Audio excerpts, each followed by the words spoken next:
ஆமாங்க. இப்போ நம்ம நாட்டோட நிலைமை என்ன தெரியுமா? அதாவது தமிழ்நாட்டோட நிலைமை என்ன தெரியுமா? அதோட கடன் தொகை எவ்வளோ தெரியுமா? அதனால் இந்த வீடியோவை பாருங்கள்.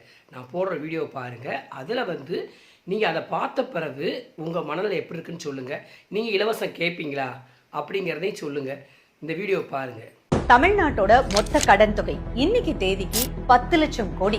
1954 முதல் 1963 வரை தமிழ்நாட்டோட முதலமைச்சரா காமராஜர் அவர்கள் ஆட்சி காலம். அப்ப தமிழ்நாட்டோட கடன் தொகை 300 கோடி. அதுக்காக சொல்லப்பட்ட காரணங்கள் நிறைய அணைகள் கட்டணும், பள்ளிக்கூடங்கள் கட்டணும், மதிய உணவு திட்டத்தை கொண்டு வந்தாதான் குழந்தைகள் பள்ளிக்கூடம் வருவாங்க, அதுக்காக செலவு பண்ண தொகையா சொல்லப்பட்டுச்சு. அது மட்டும் இல்லைங்க, காமராஜரோட ஆட்சி காலத்துல இலவச பொருட்கள் எதுவும் வழங்கப்படல. தமிழ்நாட்டோட முதலமைச்சர் திரு எம்ஜிஆர் அவர்கள். அப்ப தமிழ்நாட்டோட கடன் தொகை 8000 கோடி. தமிழ்நாட்டோட முதலமைச்சர் திருமிகு ஜெயலலிதா அவர்கள். அப்ப தமிழ்நாட்டோட கடன் 20000 கோடி. சொல்லப்பட்ட காரணங்கள்: அரிசி விநியோகம் குறைந்த விலையில கொடுத்தாங்களாம், அரசு ஊழியர்களுக்கு சம்பளம் அதிகமா கொடுத்தது, அவங்களோட ஓய்வூதியம் அதாவது பென்ஷனும் அதிகமா கொடுக்கப்பட்டதா சொல்லப்பட்டுச்சு.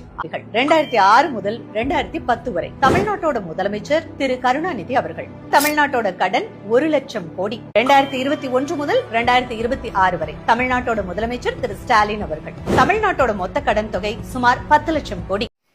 பார்த்தீங்களா தமிழ்நாட்டு நிலைமை எப்படி இருக்குது? பார்த்தீங்களா 10 லட்சம் கோடி கடனில் இருக்குது பார்த்துக்கோங்க. அதனால் நம்ம இலவசத்தை கேட்காம நல்ல திட்டங்களை மட்டும் கேட்போம், நல்ல திட்டங்களை மட்டும் கேட்போம். நாட்டை நல்லாட்சி புரிய வைப்போங்க. தேங்க்யூங்க.